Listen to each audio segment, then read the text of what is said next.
पुरानी पेंशन बहाली को लेकर लगातार क्रमिक अनशन पर बैठे कर्मचारियों को सोमवार के दिन प्रदेश कांग्रेस कमेटी के कार्यकारी अध्यक्ष एवं सुजानपुर विधायक राजेंद्र राणा का साथ मिला। उन्होंने कहा कि अपने घोषणा पत्र के अनुरूप हिमाचल में कांग्रेस की सरकार बनते ही पुरानी पेंशन स्कीम बहाल कर दी जाएगी। उन्होंने कहा कि कर्मचारी लगातार अपनी इस मांग को लेकर क्रमिक अनशन पर बैठे हैं, लेकिन सरकार का रवैया इनके प्रति नकारात्मक ही नजर आ रहा है।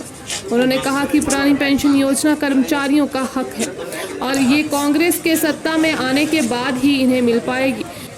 उन्होंने पुरानी पेंशन बहाली को लेकर क्रमिक अनशन पर बैठे कर्मचारियों से मुलाकात कर उन्हें उनके हक दिलाए जाने का आश्वासन दिया। वहीं राजेंद्र राणा ने कहा कि भाजपा सरकार जांच एजेंसियों का गलत इस्तेमाल कर रही है। यदि कोई भाजपा में शामिल हो जाता है तो उसके खिलाफ किसी तरह की कोई जांच नहीं होती। आजकल सपनों में भी, दिन में भी, रात को भी राहुल गांधी आज राहुल गांधी पूरे देश में कन्याकुमारी से लेकर जो है श्रीनगर तक में जो है वो भारत जोड़ो यात्रा जो है कर रहे हैं, 3300 किलोमीटर पैदल चल रहे हैं, तो उससे भी इनको समस्या हो रही है। आज समस्या इस बात की नहीं है कि भारतीय जनता पार्टी की एजेंडा ये है कि नहीं कांग्रेस मुक्त देश करो, कांग्रेस मुक्त प्रदेश करो। प्रदेश को मुक्त करना है और देश को मुक्त करना है तो महंगाई से मुक्त करो, बेरोजगारी से मुक्त करो। आज देश के लोग जो हैं महंगाई से किस तरह से त्रस्त हैं। आज हिमाचल प्रदेश में, पूरे देश में जो नौजवान देश की सेवा में आर्मी में जाते थे और आर्मी में उनके लिए पेंशन मिलती थी, वो 15 से 35 साल की सर्विस करते थे। आज उन्होंने उन नौजवानों के रास्ते बंद कर दिए। आज नौजवान निराश हैं। आज नरेंद्र मोदी जी आज 24 तारीख को जो है हिमाचल प्रदेश में आ रहे हैं, युवा रैली होगी। युवा रैली तो करें, स्वागत है, परंतु युवाओं के साथ इन्होंने जो धोखा किया है, खिलवाड़ किया है, उनके भविष्य के साथ खिलवाड़ किया है। पुलिस के पेपर बेच दिए गए हैं, आर्मी में जाने के नौजवानों के सपने जो चकनाचूर कर दिए हैं। उसका जवाब क्यों नहीं देते हैं। आज भारतीय जनता पार्टी से पूछते हैं कि महंगाई पे आप क्यों नहीं बोल रहे हैं। 400 रुपये वाला सिलेंडर आज 1200 रुपये में हो गया। आप कड़वे तेल की बोतल 70 रुपये में मिलती थी, आज 210 रुपये में मिल रही है। उस पर तो कोई चर्चा करते नहीं है। महंगाई के अलावा बेरोजगारी पे जो बहुत बड़ी एक विकराल रूप धारण कर लिया है, उस पर कोई चर्चा करते नहीं है।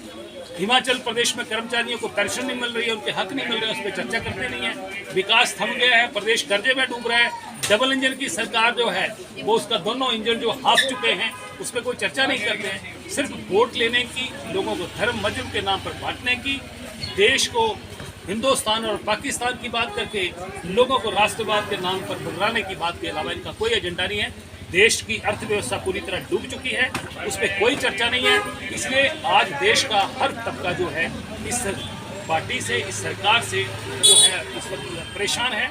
और हिमाचल प्रदेश में आने वाले दिनों में कांग्रेस पूरी तरह जो है चुनाव लड़ने के लिए तैयार बैठी है। हमारी तरफ से 15 दिन 20 दिन के अंदर चुनाव करा दें। हिमाचल प्रदेश की जनता भी तैयार बैठी है और करारा जवाब इनको मिलने वाला है। जैसे उपचुनावों में इनको हिमाचल प्रदेश की जनता ने करारा जवाब दिया है।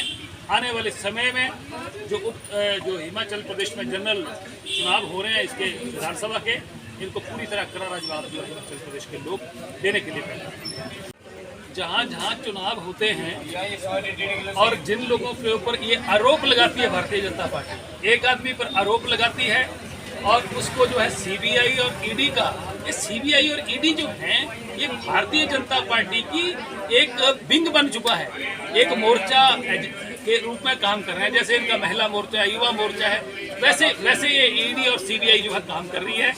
और जैसे ही वो व्यक्ति भारतीय जनता पार्टी में शामिल हो जाता है ईडी और सीबीआई के डर से, तो उसके जो सारे पाप हैं धुल जाते हैं, उसके सारा जो करप्शन के चार्जेस हैं वो खत्म हो जाते हैं, वो गंगा में डुबकी लगाते हैं और वो शुद्ध हो जाता है। इसलिए आज जो हिंदुस्तान में लोकतंत्र की नाम की कोई चीज़ नहीं रही है।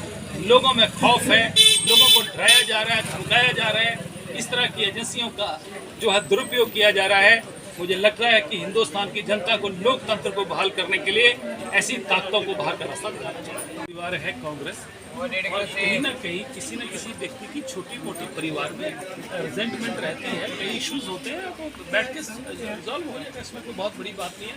उन्होंने उपाध्यक्ष पद से रिजाइन पेश किया है, पार्टी इसके ऊपर जो है वो संज्ञान लेगी कि उसको एक्सेप्ट करना नहीं करना, बातचीत करके होगा। परिवार बड़े परिवार हैं, छोटे ऐसी बातें चलती है।